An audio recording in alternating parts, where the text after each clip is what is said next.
Celeb Savant is a career retrospective type interview focusing on singers, actors, and industry experts. Join Barrett Edelstein now as he dives into the entertainment world.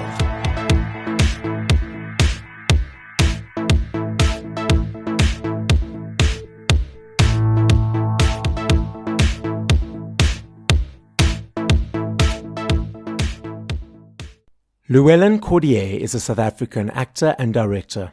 He is known for his appearances in movies and television shows such as Day Zero, Savage Beauty, Smart Casuals, Prime, Kings of Joburg, The Watchmaker, The Executives, Family Secrets, Legacy, and many more. I interviewed Llewellyn on the red carpet at the National Film and Television Awards, and then a day later at the Gladiator 2 premiere in 2024. I decided it would be interesting to hear about his journey. So up next on Celeb Savant, live in studio at Solid Gold Podcasts in Johannesburg, South Africa, is Llewellyn Cordier. Llewellyn, thank you for joining us today. You're very, very welcome. Let's rewind. At what age, whether as a child or as a teenager, did you think, cool, I want to be in the acting creative world, and how did that journey progress? At birth. At birth, yeah. I came out asking for a script.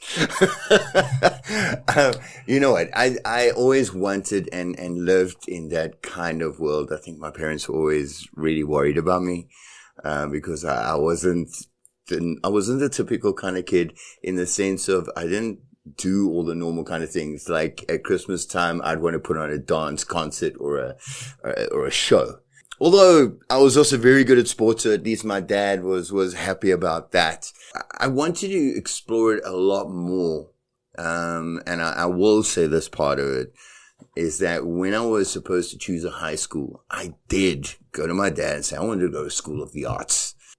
that was not what he wanted for me, by no uncertain terms. He's very old school, so he thought that if I went to that school, it would change my sexual orientation. I was like, you don't know me, because nothing would change that. So I didn't end up going to that. But at school, I always participated in the school plays, much to my friends' teasing and ridiculing. I'd always go along the side. So I'd go to rugby practice, and then I got to leave early. They didn't know I was going to rehearsals for the play that I was in. And only on the night when the play came out did they know that I was in it. You know, one of the funniest stories is that my acting career didn't set foot or settle until I watched a movie, and you're going to laugh at it. Bloodsport. Okay. Jean-Claude Van Damme. That was like, this is what I want to do. This is what I want to. So yeah, that from that age, I wanted to do it. So how did that knowledge of, okay, I want to do this, how did that actually transpire to you actually doing it? I was kept away from it for a very long time. I'm not gonna lie. I was kept away from it. I was steered away. I was always told that no, you can't really do it. You won't really go anywhere. You won't really make it. You won't. In my first marriage, I was watching a on-stage production of Rocky Horror. I was like, I want to do this. And she looked at me and she said, no. Like, you're just too old. And I wasn't that old then. I wasn't even that old. Subsequently, we got divorced. A lot had to do with my choices in life, and it just wasn't on par. So we kind of grew apart. And funny enough, soon after my divorce, I got the role of Rocky in the Rocky Horror. Matthew Stewartson, bless his soul, he was still around. He was co-directing with Bronwyn Evans. Mm-hmm. And I walked in, I wanted to audition for Brad. I was in the gym world roundabout then, so I did have what you call biceps.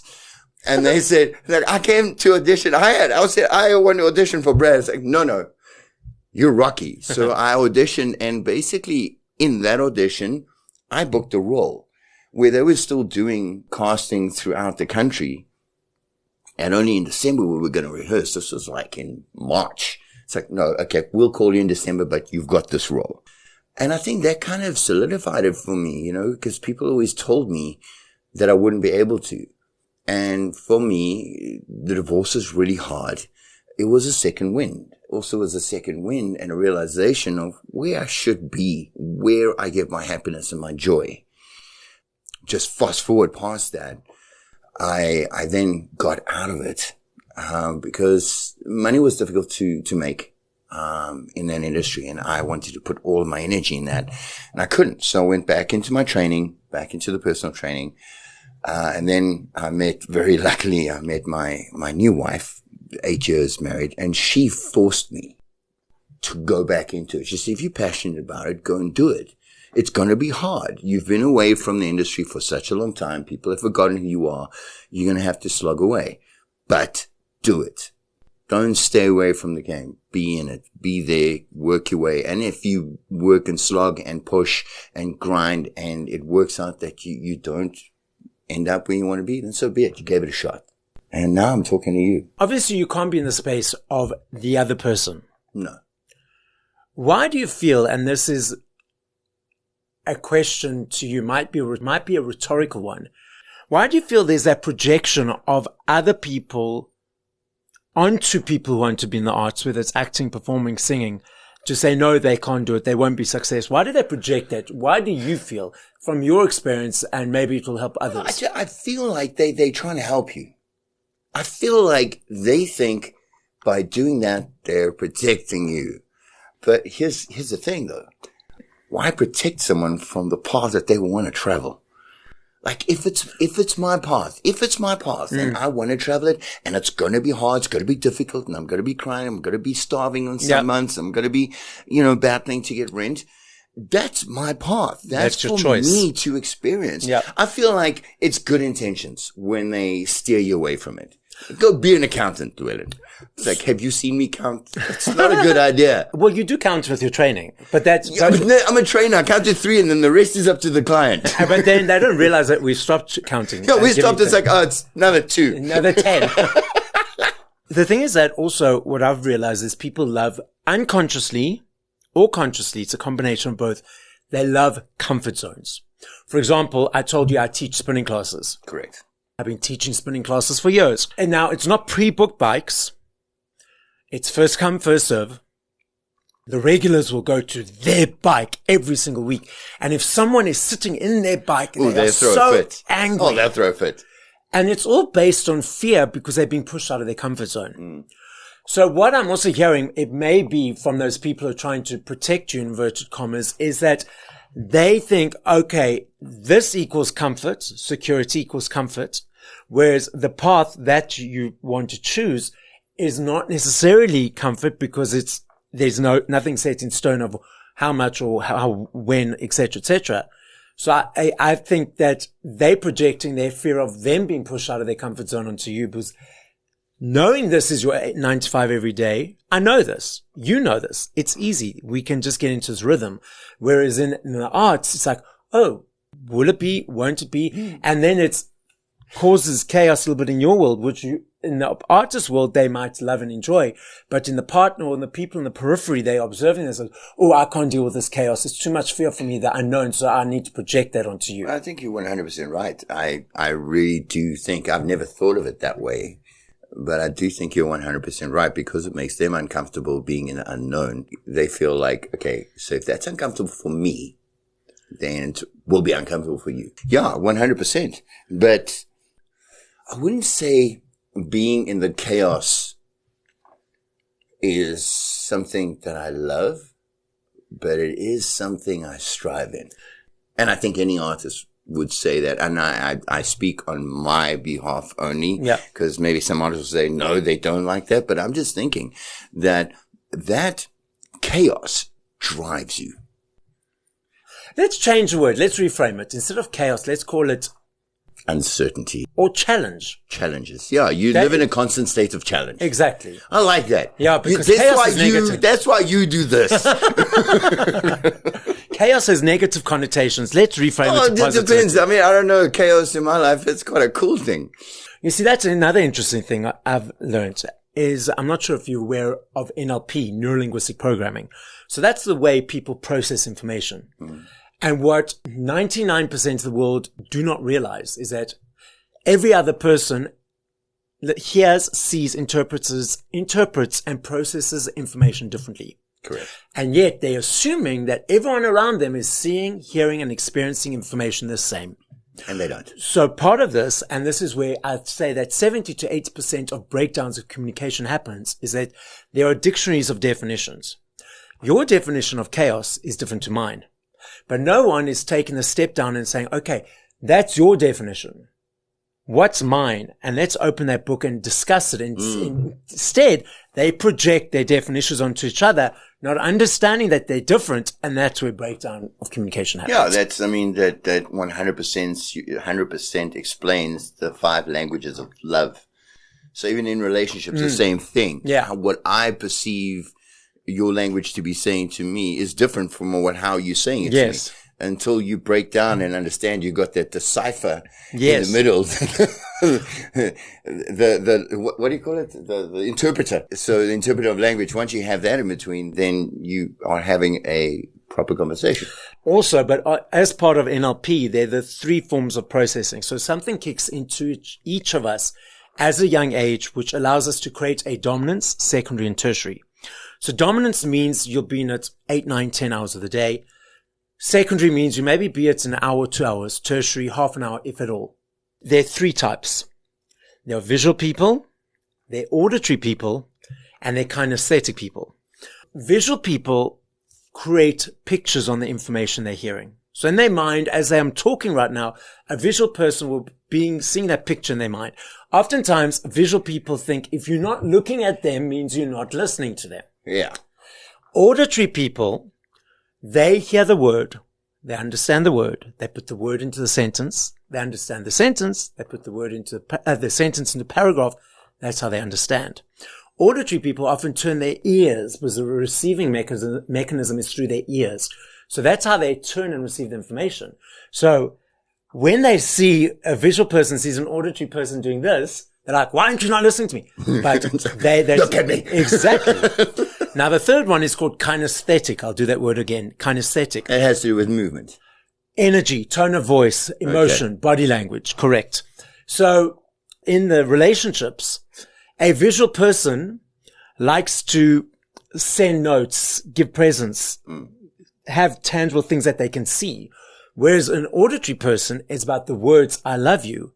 Whereas with the kinesthetic person is about the affection, hugging, holding hands. Yes. So if a visual person keeps giving an auditory person presents and the visual person never says, I love you, the auditory person could misconstrue it and think, well, why doesn't this person love me? Because I'm not hearing the words. Yeah. Unless you understand exactly where it's coming from. So I wish I'd teach us stuff at school. Can you imagine how amazing or different the world would be? Actually, you know what? It makes sense instead of some of the stuff that are teaching at school, which we won't get into. But that would be a breakthrough if you could, because communication then would hit new levels where we actually will be communicating with each other instead of speaking at one another. Exactly.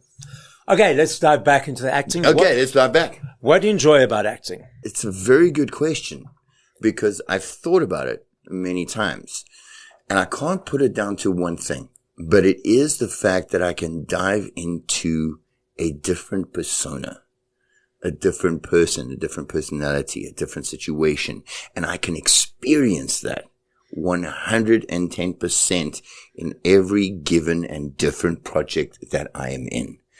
There is something that happens. It started happening when I started being a little bit more real with my performances. Because, you know, you do grow. And I have watched some of my old stuff and I go, hey.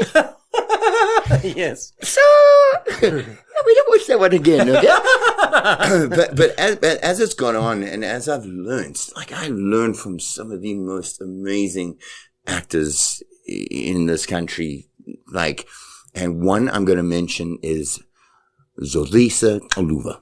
Like, I've learned from this guy. Season 1 of Kings of Joburg, my character was very low down in the order on the cast sheet. So I was on set every day, but I wasn't filming a lot. So I got a lot of learning on set, and I'd watch how people performed and how they got into characters. And I took it and I went home and I learned it so that next time I would do something, I would feel something instead of want to see something. It doesn't make sense, but when I explain it now, so in a scene, there'll be all these cameras and there'll be all the people. But when I get into it, it is just me and this other person, and I can feel a vibration. There is a vibration. There's a vibrating energy that you do not feel anything or see anything other than this person who is the character you're communicating with. Yeah. And when you walk away from it, it is the highest of high that I've ever experienced. No drug, no alcohol, nothing can come close to that. And it is an absolute gift every time I get to be on set, be in a scene, be with the other actor in a scene. It's a gift. But I literally cannot explain it. I'll walk away and people will go like, Llewellyn, you're smiling so hard. It's like, you have no idea how good this feels. Yeah. I mean, I've asked so many times, like, why are you always smiling on set? We're here at 4 a.m. It's like, I get to do this. Yeah. I get to do this. This is here and right now. It may not be here tomorrow. That's why I'm smiling. Yeah, we may be in the horrible conditions, maybe raining, maybe freezing, maybe boiling hot, we may be stuck in a tent and it's 50 degrees, but we're getting to do this.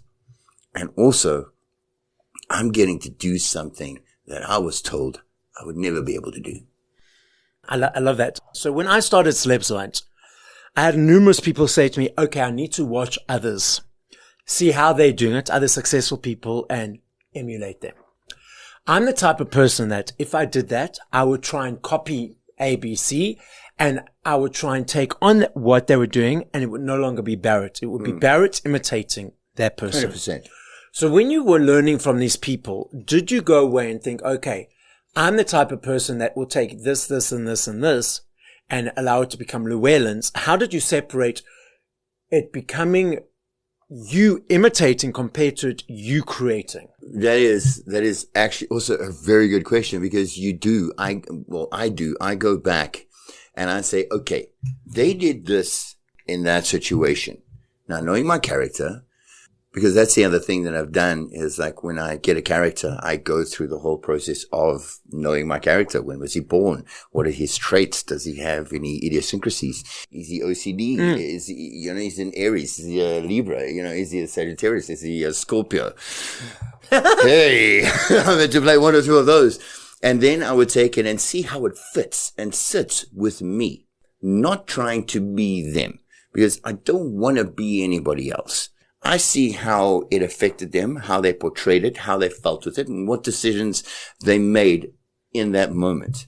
So then I would take it, put myself in the same situation, and feel how I would do it differently. A very good case in point. I do a lot of my self-tapes with a very good actor. His name's Clayton Boyd. Clayton's done a lot of international stuff. Now, we'll do self-tapes with each other. The first time I ever did it, I was very self-conscious because I consider him a mentor. And when I get in front of the camera, I feel like he's judging me. But it soon wasn't that way, because we would audition for the same character. And not one of our auditions were ever the same. I'd walk away and say, I love what you did with the character. And he would say, yeah, I love that, but I didn't get that when you brought that out in the character. Mm-hmm. So that is a good sign for me to take back that I am embodying how I feel and how I interpret. So a lot of the things when I see it, like I'll go and watch characters that aren't on camera. I would, like, a lot of my research is watching movies, but I'll watch a character that isn't the lead, that is a side character, and I'm like, this guy is just embracing his character, his person, and he is the same in every single scene. And you want to be that. You want to make sure that your character is yours, true to however you've embodied him, whatever movements you've created for him, and keep that going throughout. What I learned is like this golden thread. Keep it along this golden thread all the way to the end. Keep on that golden thread. Don't veer off it. Stay on that path. Or you can just sit and watch humans at the coffee shop. I do that though. No, my favorite is Sandton City. Sandton City in the square with popcorn. You know where the Mandela statue is? And I have done this on so many occasions. And I've sat there and I've had a popcorn. And I've sat for about 2-3 hours. A friend of mine came and was like, what are you doing? It's like, get a box of popcorn. Watch. Come Anywhere you can go. There is drama everywhere. As kids, we were always taught to cover up. It's dirty. Taught to not love ourselves based on societal things. That can't run around naked because how can you? It's like, you can't be seen in that way. So as adults, most people, when they look at themselves in the mirror, it's like, they always look for the things that they don't like, the criticisms of who they are, because we were taught that from a young age. When watching yourself in the beginning, yes, it was like, but now as you've grown, how do you separate yourself when watching yourself from the observer of actually understanding the creative process compared to Llewellyn being self-critical of Llewellyn? So it's very simple. I watch with two choices. Am I believable? Am I not believable? That's it. I don't look at what I look like. I don't hear the words that are coming out of my mouth. Are they well pronounced? Was my hair looking good? In that character, do I believe him or not? A lot of the time I watch now, I don't, and it's going to sound funny, probably sound pretentious, but I don't mean it to sound that way. But I don't see myself. Okay. I don't see myself. I see the character that I was portrayed. And 1 or 2 times when I do see myself, it's like, yeah, you need to do that again. But you see, no, but now that's when I can pick up I'm not believable. I disagree with you, because when you see yourself as not yourself, that's when you're being an observer. You're taking yourself out of the situation and you're seeing it for its truest form.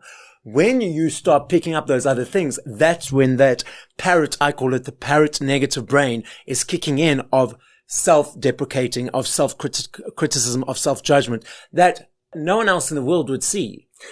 Do you understand what I'm saying? I do understand what you're saying, but my argument is this. When that happens, that means my performance has dropped for whatever reason. And I can hear it. Okay. And my wife is my best critique. I said, "Oh, I didn't like that. Didn't sound right." She goes, "Yeah, you're you." that was Llewellyn. That wasn't the character. Leon. That wasn't all. And it doesn't happen that often. I'm happy to report. So now it is. Do I believe you? Do I not believe you? And a lot of the time, I'm gonna say this: when the scene is done, when the episode's done, I will literally, nice job, pat yourself on the back, which nice is very job. important. Nice job. I'm happy. I like nice job. Do I deserve to win an Oscar? I don't really care. Nice job. The thing is that if you don't recognize yourself, yeah, how will anyone ever recognize you? And the thing is, I do, because not a lot of people will give you credit. I've been around for a very long time, and I mean, I'm not talking about in the industry. I'm talking about on the world. You know, and being in the limelight for quite a considerable amount of time, I receive a lot of hate mail. A lot, like on a daily basis. I'm like, oh, that's fun. Oh, that's a new one. Okay, that's good. So I'm used to receiving all of that stuff. I don't need that. That's why I will find any time that I can to self-affirm myself. Yep, you need to. And I do. It's not arrogant. No, it's not. And it's not being egotistical. No, it's not. It's being true to yourself. You do a good job, pat yourself on the back. No matter what field you're in, you do a good job. Give yourself the credit you deserve. High five yourself. Pat yourself on the back. Exactly. High five. Get on with the job. No, but absolutely, because the thing is that it's that same concept. What does RuPaul say? That if you can't love yourself, how can anyone love you? Well, true. So it's the same concept. If you don't recognize yourself, how do you expect anyone ever to recognize you? And I'd forgotten it and I'd been reminded. So now every Monday in my diary, there's a note, weekly recognition. I stand up, I say, good job for the last week. Well done. It's important. Exactly. It's so important. Because people forget that, and they forget. I mean, it comes from a game that I played a very long time ago. It was a workshop that I did. And the one game that we played was called the Lifeboat Game. And we're in a room. Okay, it's quite a hectic workshop that we did. It was over 3 days. You're kind of locked away.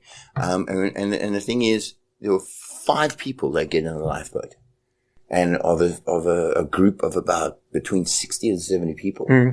And those 5 people are in this group, and people selected them to be in it. And you sit back, it's like, why wasn't I? The instructor, the guy that said, he said, when you were choosing for people to go in the lifeboat, why didn't you choose yourself? Why didn't you? Do you not deserve to live? We don't often choose ourselves. Yeah. Why? It's the most natural thing to do. Yeah, I choose me. I choose life. Exactly. Why not? Okay, I know I'm going to get a lot of, like, yeah, you butts. No, but there's the young and the ladies must go. No. I'm like, why not choose yourself? If you're going to bet on anybody, bet on yourself. Exactly. So that was an important lesson. I learned it way back when, and it's been something that I've carried through with me in my life. A lot of people look at me and without speaking to me and say, Llewellyn's arrogant. And they will say that, and I understand that until they get 2 minutes of conversation with me, okay? And I'll say to them, you thought I was arrogant. It's like, yes, I did. It's based on what I look like. Based on what? Because you hadn't spoken or spent 2 minutes to get to know what I'm about. It's like, you took a look at me, looked at how I presented myself, how I held myself. It's like, he's arrogant. I've learned this because I've done my master Reiki course. And in Reiki, we learned that the mirror effect. If someone is allowing you to feel something like, oh, that person's arrogant, it's because they're mirroring something within you that you have not yet acknowledged about yourself. So all those people that perceive you as arrogant is because they lacking that in themselves, or they are arrogant in different situations or circumstances. Correct. I agree. By the way, is there anything you haven't done? I'm just a Reiki master, it's a psych major, it's a spinning instructor, you do your own podcast, you're in an interview on the red carpet. I'm like, come on. Okay, what's coming up next over the next period of time? There is a project called Hunting Jessica Brock. Now, that is a big movie. It's of international standard. It is shot as an international movie. And it is going to be, as far as I know, I can be singing the wrong kind of words, but it is going to go to a cinema release. It is a great production. The company that I worked with, the director in particular, Alistair Orr, and one of the producers, Ari, man, some of the most incredible people and when it comes to the unit and crew and production, incredible, world-class crew and production, and the actors were just phenomenal, like world-class, start to finish. We shot in really difficult conditions. We were shooting out of Joburg. We were shooting in the rain, in the freezing cold, like temperatures -2, and we were in it. And everybody was just pulled in. Like, there was nights where it was raining, and it would stop for 5 minutes. Everybody, like, cast and crew, get everybody, like, wipe the cameras down, get everybody out, get into position, and shoot a scene before the rain starts coming down again. So it was one of those things where, like, it really was a team effort. It was beautiful to watch and beautiful to be a part of. That one, I cannot wait for it to come out. I have no idea when it's supposed to. Okay. We've done all the final cuts, the final edits. We've done ADR on it. We really have gone to town. So waiting for that. There is also, this one's going to be a really beautiful one because we're all waiting for it. The cast is The Kings of Joburg Season 3. Now, I know it's coming out within the next couple of months. Cannot give you an actual date, but this one is the season of all the seasons. Just from, again, the crew, the cast, the production, the production value. We shot half of it in Joburg. We shot half of it in Cape Town. So we had that energy to work with. Personally, it's one of the most beautiful things to do as an actor in this country, because when you're in Joburg and you're shooting in Joburg, you'll go to work, you go to set, and then if you've got a day off, you go to your normal job. Or if you finish early enough, you'll finish, and then I'll go and do clients later on in the night. When you shot in Cape Town, it was just you and your character and your story. There wasn't any side thing. So on days off, I would take a run down to the beach, train, and then come back and go through my script and go through a lot of the story. Also, because all the way the cast would, after filming, like we'd all meet in someone's room, sit out on the balcony, and we'd go through the day's filming and speak about how the scene went and where it's going to and how we were going to go into the next scene. So I feel like from that point of view, just the camaraderie and the connectivity of the cast was just on another level. Cannot wait for that. A couple of others that are coming out. I shot an indie movie, which I'm really waiting for because it was a great team. A very interesting story. It's called, With the Strangers In. And there's a couple of other things coming out this year. I've just finished shooting on an international film called Sniper. So that's one of the Sniper franchise. So that was really, really cool as well. I've been blessed. I've really, really been blessed. And how many people said that you couldn't do it and wouldn't be able to do it? You know what? I must say, it probably is one of my driving forces.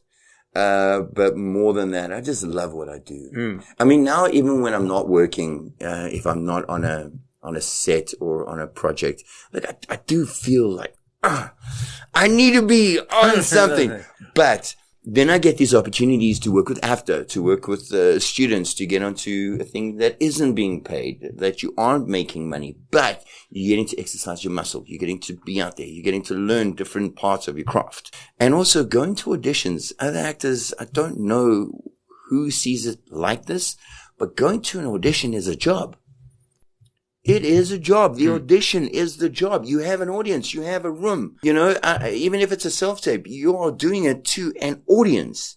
And you get into a room and you got your director sitting with you and it's an audience. It's an opportunity to be and do what you do. So, Llewellyn, the podcast is listened to throughout the world as a final message. What would you like to say? So my final message is this. Anybody that wants to get in this game, or even if you're not in this game and you're just, wanting to know where to go with you and yourself in your life, just remember that no one has the power to tell you to do what you can or cannot do. If you've done the work, you've paid your dues, you are the only one standing in your way. Believe in yourself, back yourself, and go for what you want. The only thing that is stopping you is you. Thank you for listening to this episode of Celeb Savant. Please follow Barrett on TikTok, Instagram, YouTube, and Facebook at Celeb Savant. That's CelebSavant.